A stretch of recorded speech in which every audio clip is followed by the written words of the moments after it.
Me dijeron, no estás invitado a la reunión familiar, no te queremos aquí, por mi hermana. Le escribí de vuelta, perfecto, entonces me llevo mi parrilla y las bebidas conmigo.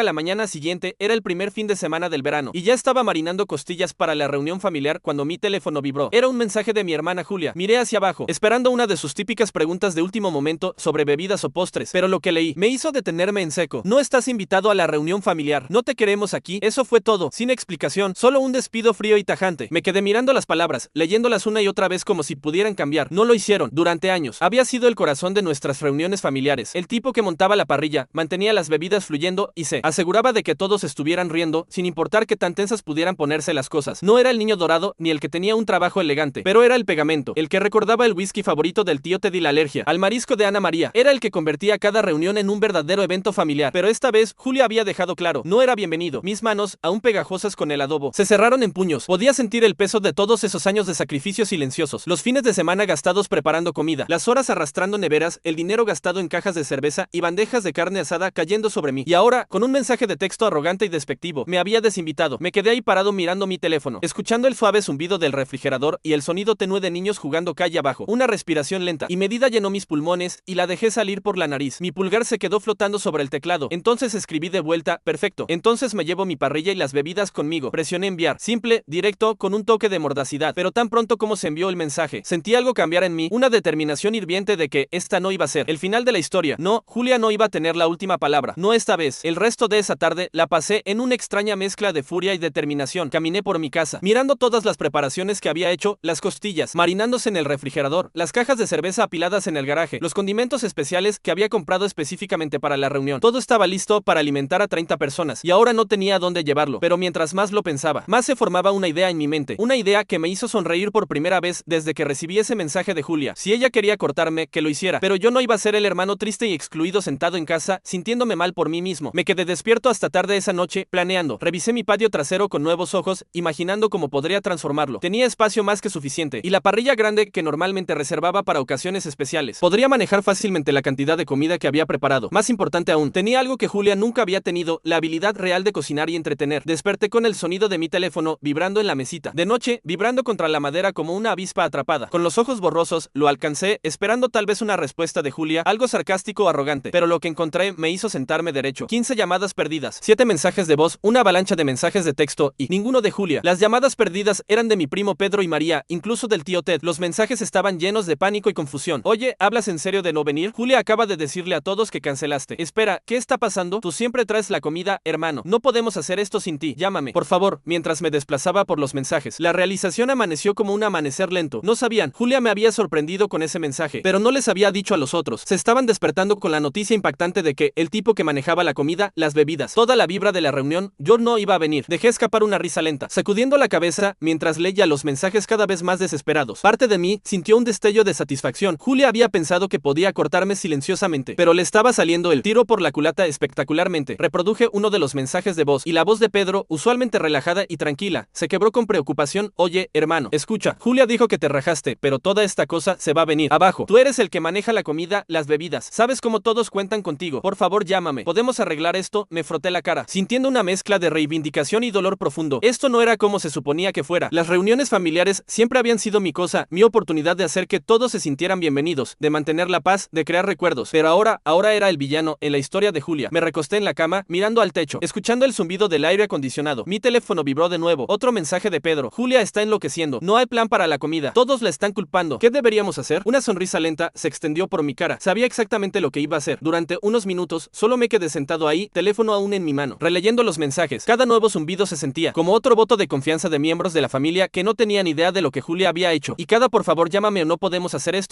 en ti alimentaba una sensación creciente y deliciosa de poder. Podría haberle devuelto la llamada a Pedro. Podría haber suavizado las cosas, tranquilizado a todos y tratado de salvar la reunión. Pero mientras más lo pensaba, más se formaba un nuevo plan. Uno que hizo que mi corazón se acelerara un poco. Si Julia quería cortarme, que lo hiciera. Pero no iba a ser el hermano triste y excluido sentado en casa, sintiéndome mal por mí mismo. No, iba a tomar mi parrilla, mis bebidas, mi conocimiento y hacer una fiesta propia. Me levanté, agarré mi teléfono y le mandé un mensaje a Pedro. Lo siento, hermano. Julia dijo que no estaba invitado. No puedo ir donde no me quieren, pero tal vez tú y algunos otros puedan pasar por mi casa. Tengo todo lo que necesitamos para una parrillada real. Casi inmediatamente llegó la respuesta. En serio, estoy dentro. Esta reunión es un desastre de todos modos. Avísame qué necesitas. Uno por uno, los mensajes empezaron a llegar llegar, primo tras primo, tío tras tía, personas que no querían sentarse a través de un desastre dirigido por Julia, estaban listos para saltar del barco y venir a mi casa. Incluso algunos vecinos respondieron cuando les envié tanteos. Claro, déjanos saber qué traer. Para cuando llegué a la cocina a revisar las costillas que se estaban marinando, estaba sonriendo de oreja a oreja. No solo estaba salvando mi fin de semana, estaba volteando toda la situación. Esto ya no era sobre venganza, esto era sobre reclamar lo que era mío, el papel del corazón de la familia, el que juntaba a las personas, no solo por la comida o las bebidas, sino porque sabían que conmigo iban a pasar un buen rato. Julia podía tener su reunión torpe y seca, yo iba a hacer la fiesta real. Los siguientes 2 días se convirtieron en un torbellino de preparación. Cada mensaje que recibía, cada confirmación de asistencia, solo alimentaba mi determinación. No era solo mi familia inmediata la que estaba interesada, amigos de la vecindad, compañeros de trabajo que habían escuchado fragmentos de la historia, incluso algunas personas que apenas conocía pero que habían escuchado rumores de una parrillada épica empezaron a preguntar si podían unirse. Transformé mi patio trasero de un refugio tranquilo a un terreno de festival improvisado. Saqué la parrilla grande, la que usualmente reservaba para reuniones familiares, e instalé estaciones de preparación adicionales. Las costillas y la carne que había marinado se habían multiplicado, pedí más carne al carnicero, compré suficientes bebidas para alimentar a un ejército pequeño, incluso renté mesas y sillas adicionales. Mis vecinos, que habían visto toda la actividad, se ofrecieron a ayudar. Jeff, que vivía al lado, prestó su sistema de sonido. María, de enfrente, ofreció hacer su famosa ensalada de papa. Incluso los García, con quienes apenas hablaba más allá de saludos educados, aparecieron con bolsas de hielo y se ofrecieron a ayudar con la configuración. Hermano, me dijo Jeff mientras conectaba los parlantes, no sé qué drama tuvieron ustedes, pero esto se ve como va a ser épico. Me reí, palmeándole la espalda. Esperemos que sí. La mañana de lo que debería haber sido la reunión oficial, me desperté temprano, no por nervios, sino por emoción pura. El sol apenas se estaba asomando por el horizonte cuando encendí la parrilla y empecé el proceso lento de cocinar la carne. El aroma del humo de Hickey comenzó a llenar el aire, una promesa de lo que estaba por venir. Mi teléfono siguió zumbando con mensajes de confirmación, pero ahora también llegaban fotos. Pedro había enviado una imagen de la configuración oficial de Julia, una mesa tambaleante en su patio trasero con algunas hamburguesas preempacadas y perros calientes. Incluso en la foto se veía patético. ¿Esto es todo?, le escribí de vuelta. Ni siquiera hay cerveza fría, respondió. Solo refrescos tibios y algunas chips rancias. No pude evitar sonreír. Durante años había visto a Julia criticar mis reuniones, sugiriendo que eran demasiado casuales o no lo suficientemente sofisticadas. Ahora que tenía que hacerlo ella misma, quedaba claro que no tenía idea de lo que realmente requería organizar una buena reunión familiar. Alrededor del mediodía, los primeros invitados comenzaron a llegar. Pedro llegó temprano con su esposa y sus 2 hijos, cargando una nevera llena de cervezas artesanales. Hermano, me gritó desde el momento en que salió del carro, huele increíble por aquí. Le di un abrazo fuerte, sintiendo una ola de alivio genuino. Esto era lo que se suponía que debía sentirse una reunión familiar, emoción natural, no obligación forzada. ¿Cómo van las cosas por allá?, le pregunté, asintiendo hacia la dirección general de la casa de Julia. Pedro sacudió la cabeza, riendo. Es un desastre, hermano. Total, las hamburguesas se quemaron, no hay suficientes bebidas, y Julia está corriendo como pollo sin cabeza tratando de hacer que funcione. La mitad de las personas ya se fueron, más familiares comenzaron a llegar, en un flujo constante. El tío Ted apareció con una botella de whisky y una gran sonrisa. Daniel, muchacho, esto es lo que estaba esperando, gritó, dándome una palmada en la espalda que casi me tiró. Esa cosa de Julia era más aburrida que ver crecer la hierba. Tía María llegó con sus famosos frijoles horneados y una expresión de alivio puro. Gracias a Dios, suspiró. Pensé que íbamos a estar atrapados comiendo perros calientes quemados toda la tarde. Cada llegada se sentía como una pequeña victoria. Estas no eran personas que venían por lástima o por obligación familiar. Habían tomado una decisión activa de abandonar la reunión oficial y venir a la mía. Era validación de años, de trabajo duro, de ser el tipo que siempre se aseguraba de que todos pasaran un buen rato. Para media tarde, mi patio trasero estaba transformado. Las mesas estaban llenas de comida casera, la música estaba sonando a un volumen perfecto y había pequeños grupos de personas esparcidos por todo el espacio, todos riéndose y hablando. Los niños corrían por el pasto, jugando etiqueta entre los adultos, y el aroma de la carne a la parrilla llenaba el aire. Esto era lo que siempre había imaginado que podrían ser las reuniones familiares, naturales, relajadas, genuinas, sin horarios forzados, sin discursos incómodos, solo buena comida y mejor compañía. Estaba volteando un rack de costillas cuando mi teléfono vibró con un mensaje de Pedro. Prepárate, Julia viene en camino. No pude evitar sonreír. Había esperado medio que se quedara tercamente en su propia reunión fallida, pero aparentemente no podía resistir la tentación de ver a todos abandonándola. Efectivamente, no pasaron 15 minutos antes de que su carro se estacionara junto a la acera. Salió, su cara enrojecida, su expresión usualmente serena reemplazada por pánico apenas oculto. Llevaba uno de esos vestidos de verano fluidos que favorecía para eventos familiares, pero su cabello estaba encrespado y su maquillaje se había derretido con el calor de la tarde. La observé desde mi lugar junto a la parrilla, tenazas en una mano, cerveza en la otra, mientras marchaba por el camino de entrada. Detrás de ella, su esposo Marcos la siguió, tratando de alcanzarla. Algunos de los niños que jugaban cerca del porche se dispersaron, sintiendo la tormenta que estaba a punto de golpear. Daniel gritó tan pronto como llegó a la puerta del patio trasero. ¿Qué es esto? Me volví lentamente, deliberadamente, dejando que el chisporroteo de la parrilla puntuara la pausa. Parece una reunión familiar, dije con una sonrisa relajada. Sus ojos se desplazaron por todos lados, tomando en cuenta las sillas plegables llenas de familia, la música sonando desde un parlante en el porche, las neveras rebosantes de bebidas y sobre todo, los platos apilados alto con comida real que hacía agua a la boca. Me estás socavando, susurró, acercándose más. Te dije que no vinieras. Dejé las tenazas con cuidado exagerado y me apoyé contra la parrilla. En realidad, me dijiste que no estaba invitado, así que tomé mi parrilla y bebidas y hice otros planes. No puedes culparme si la familia prefiere una fiesta adecuada. ¿Qué fue? ¿Pollo quemado y refresco tibio? Un par de parientes cercanos trataron de esconder sus sonrisas, volteándose y fingiendo revisar sus teléfonos. Marcos se aclaró la garganta, murmurando algo sobre no querer hacer una escena. Julia le lanzó una mirada que habría congelado a un hombre menor en su lugar. ¿Tienes idea de cómo se ve esto? Demandó, su voz subiendo. Todos se fueron de nuestra reunión. Es caos por allá. Las personas me están culpando. Tomé un sorbo de mi cerveza y me encogí de hombros. Bueno, no puedo imaginar por qué. Solo estaba siguiendo tus instrucciones. No me querías ahí, ¿recuerdas? Su boca se abrió y cerró, sin salir palabras. Por un momento, solo se quedó ahí parada, puños cerrados a sus lados. Antes de finalmente sisear, eres patético. Me enderecé, encontrando sus ojos. Tal vez, pero al menos no soy el que se quedó con una pila de comida quemada y un patio trasero vacío. El silencio que siguió solo fue roto por el sonido distante de risas de la familia, el tintineo de vasos y el chisporroteo de las costillas en la parrilla. Julia se quedó ahí temblando de furia hasta que Marcos finalmente puso una mano en su hombro y dijo, ven, Julia, vámonos. Se voltearon y se fueron, sus tacones haciendo clic agudamente en el pavimento, sus hombros rígidos con frustración. Los observé irse, sintiendo una ola de satisfacción diferente a cualquier que hubiera sentido antes. Mientras las puertas se cerraban detrás de ellos, Pedro se acercó, sacudiendo la cabeza y riéndose. Pensé que iba a explotar. Manejaste eso como un profesional. Me encogí de hombros, finalmente dejando que la sonrisa se extendiera por mi cara. No tuve que hacer nada. Ella lo hizo todo sola. La fiesta continuó, más animada que nunca ahora que el drama había llegado a su punto máximo. Los platos se llenaron, las bebidas fluyeron y alguien incluso sacó una guitarra tocando melodías familiares mientras el sol se ponía más bajo. Por primera vez en mucho tiempo me sentí en control, como si no fuera solo el tipo sosteniendo las tenazas y manteniendo a todos alimentados, sino alguien que había tomado una mala situación y la había convertido en algo que valía la pena celebrar. Pero la verdadera satisfacción vino en las horas siguientes, cuando las noticias de lo que había pasado se extendieron más allá de nuestra familia inmediata. Mi teléfono comenzó a sonar con llamadas de parientes que ni siquiera sabía que vendrían originalmente, primos lejanos, tíos que rara vez veía, incluso algunos amigos de la familia que habían escuchado rumores de la división de la reunión. ¿Es cierto que pusiste a Julia en su lugar? Me preguntó mi prima Carla, que había estado viviendo en otro estado, porque si es así, bravo, esa mujer ha necesitado que alguien la humille durante años. No era solo el chisme lo que me emocionaba, aunque admito que había algo satisfactorio en saber que la historia se estaba extendiendo. Era el reconocimiento subyacente de algo que había sabido durante años pero nunca había podido articular. Julia había sido tóxica para estas reuniones familiares y todos lo sabían. Durante años había sido la que criticaba todo, la que hacía que las personas se sintieran incómodas, la que convertía lo que deberían haber sido celebraciones relajadas en eventos estresantes donde todos caminaban sobre cáscaras de huevo. Y durante años yo había sido el que compensaba por eso, trabajando el doble para asegurarme de que las personas aún pasaran un buen rato a pesar de su negatividad. Ahora, finalmente, todos podían ver la diferencia. La reunión de Julia había sido un desastre porque, al final, ella no entendía lo que realmente importaba. No eran los platos elegantes o la presentación perfecta o el control sobre cada detalle. Era hacer que las personas se sintieran bienvenidas, cómodas, valoradas. Mientras la tarde se convertía en noche, mi patio trasero zumbaba bien entrada. La noche, las risas se mezclaron con el crepitar de la fogata, el zumbido bajo de la música y el pop distante de fuegos artificiales. Me quedé a un lado por un momento, solo asimilando todo. Había algo surrealista al respecto. La manera en que todos se habían juntado tan fácilmente, como la ausencia de planes formales, había hecho que todo se sintiera más genuino. Observé a Pedro apoyado contra la nevera, contando una historia ridícula que tenía a la mitad del grupo desternillándose de risa, y a María secándose los ojos de tanto reír, mientras un par de mis primos enseñaban a los niños más pequeños a bailar bajo las luces de cuerda que habíamos colgado apresuradamente alrededor del patio. Me golpeó entonces parado ahí con un plato de costillas en una mano y una cerveza en la otra. Exactamente cuánto de esto había pasado por mí, no porque quisiera venganza, ni siquiera realmente porque estaba tratando de probar algo. Simplemente me había negado a dejar que la mezquindad de Julia dictara mi fin de semana, y al hacer eso les había dado a todos los demás una opción. Me eligieron a mí, eligieron abandonar su reunión torpe, rígida, de hamburguesas secas y venir aquí al tipo que siempre mantenía la parrilla funcionando, que se aseguraba de que todos estuvieran riéndose, que recordaba que niños no les gustaba el ketchup y que adultos preferían whisky sobre cerveza. Y por primera vez me di cuenta de que no se trataba solo de la comida o las bebidas o los chistes, se trataba del sentimiento, el sentimiento de ser bienvenido, de ser parte de algo, de saber que no importa que tan caótico se pusiera la vida, había un lugar donde pertenecías. Eso es lo que les había estado dando todos estos años. No era solo el tipo manejando la parrilla, era el pegamento, y esta noche, ese pegamento había unido a todos de una manera que Julia nunca podría. Las siguientes semanas trajeron una cascada continua de efectos secundarios de esa noche. La historia se había extendido no solo por nuestra familia, sino por toda la comunidad. Personas que ni siquiera habían estado ahí sabían sobre la gran división de la reunión familiar, e invariablemente estaban del lado mío. Mi jefe en el trabajo, que había escuchado la historia de segunda mano, se rió cuando me vio el lunes por la mañana. Escuché que causaste un poco de drama familiar el fin de semana, dijo con una sonrisa. Bien por ti, hermano. A veces tienes que pararte por ti mismo. Incluso personas que no me conocían bien comenzaron a tratarme diferente. Había una nueva confianza en la manera en que me llevaba, una sensación de que finalmente había encontrado mi lugar, no solo como el tipo que hacía que las cosas funcionaran, sino como alguien que no iba a ser empujado. Julia, por otro lado, se había vuelto notablemente silenciosa. No más mensajes de texto condescendientes, no más sugerencias útiles sobre cómo podría mejorar las cosas. De hecho, había escuchado, a través de la vid familiar, que había estado evitando reuniones familiares por completo, aparentemente demasiado avergonzada para enfrentar a las personas que habían abandonado su evento por el mío. Parte de mí se sintió mal por ella. A pesar de todo, seguía siendo mi hermana, pero una parte más grande de mí se sintió liberada. Durante años, había estado caminando sobre cáscaras de huevo a su alrededor, tratando de mantener la paz, haciendo todo lo posible para asegurarme de que no se sintiera amenazado o eclipsada. Ahora, finalmente, podía ser yo mismo sin disculpas. La verdadera prueba vino unas semanas después, cuando el cumpleaños del tío Ted se acercaba. Tradicionalmente, Julia habría sido la que organizara la celebración, pero dadas las circunstancias, nadie estaba seguro de qué iba a pasar. Fue Pedro quien me llamó. Oye, hermano, ¿has pensado en hacer algo para el cumpleaños del tío Ted? Porque honestamente, después de lo que pasó con la reunión, no creo que nadie quiera que Julia maneje esto. La idea me emocionó inmediatamente. No era sobre venganza o probar algo, era sobre hacer lo que siempre había hecho mejor, juntar a las personas para una buena celebración. ¿Sabes qué? Le dije, hagámoslo, pero hagámoslo bien. Los próximos días los pasé planeando lo que se convertiría en la celebración de cumpleaños más memorable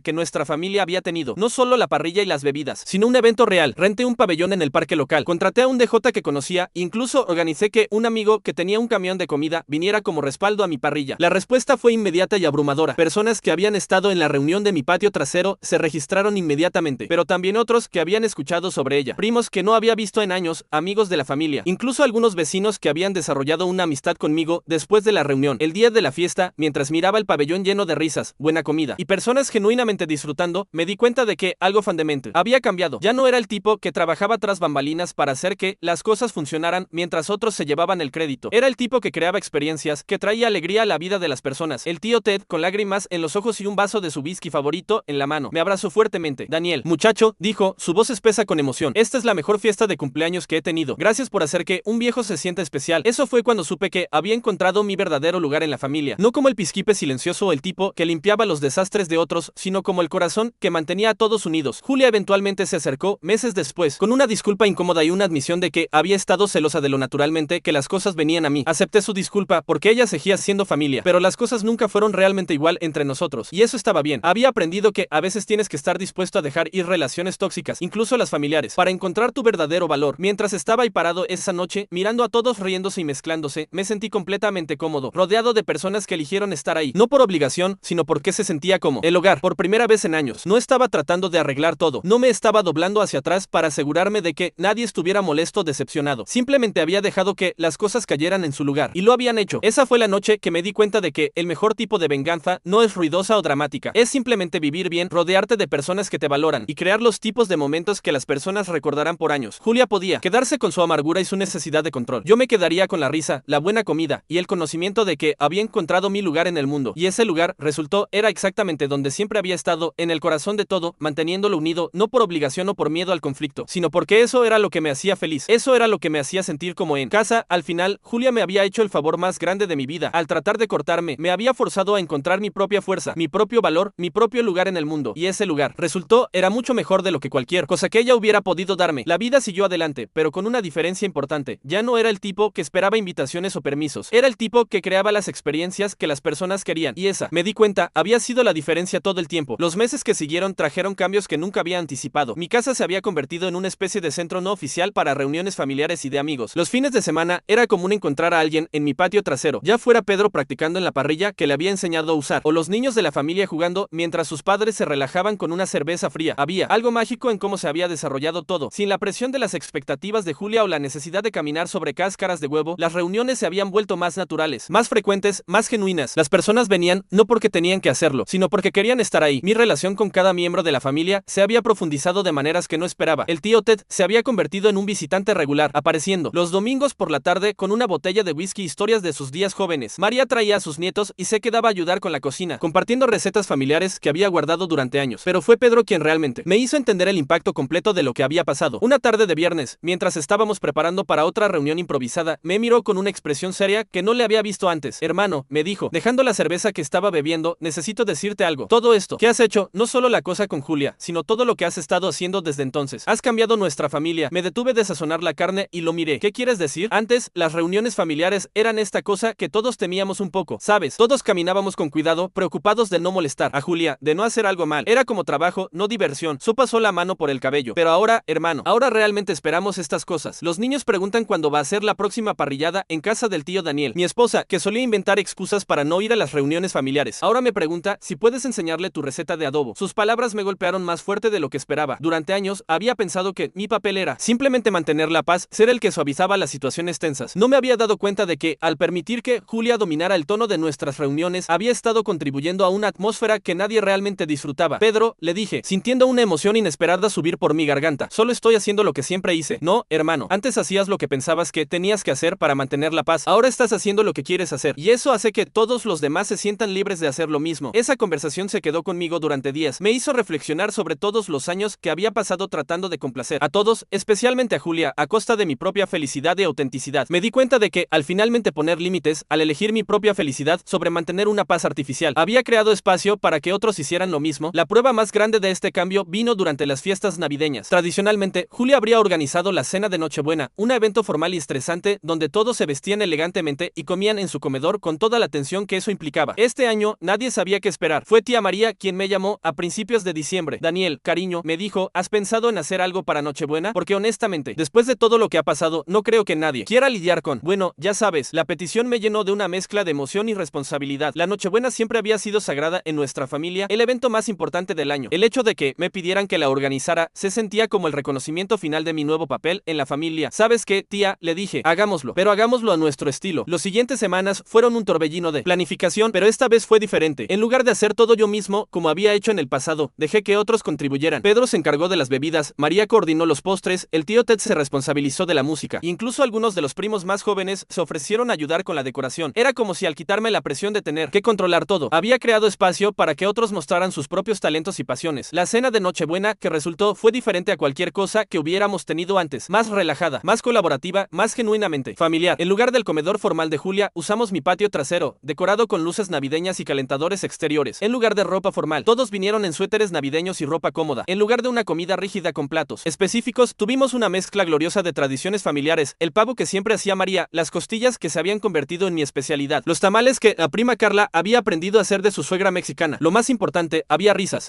genuinas, no la risa forzada que a menudo acompañaba las reuniones organizadas por Julia. Los niños corrían libremente entre las mesas, los adultos jugaban cartas después de la cena, y el tío Ted incluso sacó su guitarra vieja para una sesión improvisada de villancicos. Julia apareció esa noche, algo que me sorprendió. Llegó tarde, después de que la mayoría de las personas ya habían comido, con una expresión cautelosa que nunca le había visto antes. Marcos la siguió, cargando un plato de galletas navideñas que obviamente habían comprado en la tienda. Hola, me dijo simplemente cuando se acercó a donde yo estaba parado junto a la parrilla, manteniendo calientes las últimas costillas. Hola, Julia, respondí, manteniendo mi tono neutral pero no hostil. Por un momento, nos quedamos ahí, en silencio, observando a la familia esparcida por el patio, todos relajados y felices, de una manera que parecía casi extraña, después de años de reuniones tensas. Sube, agradable, admitió finalmente, su voz más suave de lo que la había escuchado en años. Lo es, dije simplemente, esperé a que dijera algo más, tal vez otra crítica o sugerencia de cómo podría mejorarse la situación, pero, en lugar de eso, solo asintió y se alejó para saludar al resto de la familia. La observé moverse entre los grupos, notando cómo su comportamiento era diferente, menos controlador, menos crítico. Tal vez había aprendido algo de toda la situación también, o tal vez simplemente se había dado cuenta de que su estilo de liderazgo no era lo que la familia necesitaba o quería. Más tarde esa noche, después de que la mayoría de las personas se habían ido y solo quedábamos Pedro, María, el tío Ted y yo limpiando, María se acercó y me puso una mano en el brazo. Daniel, me dijo, esta ha sido la mejor Nochebuena que hemos tenido en años, tal vez la mejor que hayamos tenido nunca. Ha sido especial, concordé, sintiendo una calidez profunda que iba más allá de la satisfacción de una buena fiesta. No, cariño, continuó, es más que eso, has devuelto la alegría a esta familia, has recordado a todos por qué las reuniones familiares deberían ser algo que esperamos, no algo que tememos. Sus palabras resonaron conmigo mientras terminábamos de limpiar. Me di cuenta de que, en algún momento, durante los últimos meses, había dejado de pensar en lo que había hecho como venganza contra Julia. Se había convertido en algo mucho más importante, un redescubrimiento de lo que realmente valoraba, y un compromiso de vivir de acuerdo con esos valores. Los años que siguieron confirmaron que el cambio era permanente. Mi casa se convirtió en el centro no oficial de todas las celebraciones familiares importantes, cumpleaños, graduaciones, aniversarios. Si había algo que celebrar, la familia sabía dónde encontrar la mejor comida, la mejor compañía y la mejor atmósfera. Julia y yo desarrollamos una relación cordial pero distante. Nunca volvimos a ser tan cercanos como habíamos sido cuando éramos niños, pero la animosidad activa se desvaneció. Ella encontró sus propios círculos sociales, sus propias maneras de sentirse importante, y yo encontré la paz en saber que no era mi responsabilidad manejar sus inseguridades o necesidades de control. Lo más significativo fue el impacto en la próxima generación. Los niños de la familia crecieron con la expectativa de que las reuniones familiares fueran eventos felices, relajados, donde eran bienvenidos a ser ellos mismos. Vieron adultos riéndose genuinamente, colaborando naturalmente y tratándose unos a otros con respeto y cariño. Mi sobrino mayor, el hijo de Pedro, me dijo una vez cuando tenía unos 12 años, tío Daniel, cuando tenga mi propia familia, quiero hacer fiestas como las tuyas. ¿Qué tienen de especial mis fiestas? Le pregunté, genuinamente curioso sobre su perspectiva. Todos son felices aquí, dijo con la simplicidad directa de un niño. Nadie está preocupado o asustado, solo están felices de estar aquí. Esa observación me quedó grabada porque capturaba perfectamente lo que había tratado de crear, a menudo sin darme cuenta completamente. Un espacio donde las personas podían simplemente ser ellas mismas, donde la aceptación era la norma, donde la alegría era genuina en lugar de forzada. Reflexionando sobre todo lo que había pasado, me di cuenta de que el mensaje de texto de Julia ese día de verano había sido un regalo disfrazado. Me había forzado a confrontar años de compromiso poco saludable, a reconocer mi propio valor y a tomar control de mi propia felicidad. Sin su rechazo, podría haber continuado indefinidamente en el papel de pacificador, sacrificando mi propia autenticidad por una paz superficial que en realidad no beneficiaba a nadie. Al final, aprendí que a veces el acto más amable que puedes hacer por ti mismo y por otros es negarte a participar en dinámicas tóxicas, incluso cuando eso significa perderse algunos eventos o relaciones. Al elegir mi propia dignidad sobre la comodidad familiar, había creado un espacio para que floreciera algo mucho mejor. Y eso me di cuenta mientras estaba parado en mi patio trasero una tarde de domingo, viendo a 3 generaciones de mi familia riendo juntas alrededor de mi mesa de picnic. Había sido la mejor decisión que había tomado en mi vida. No solo había encontrado mi lugar en la familia, había ayudado a la familia a encontrar su mejor versión de sí misma. La parrilla seguía humeando, las bebidas seguían frías y la risa seguía fluyendo, pero ahora todo venía de un lugar de autenticidad, respeto mutuo y alegría genuina, y eso hizo toda la diferencia en el mundo.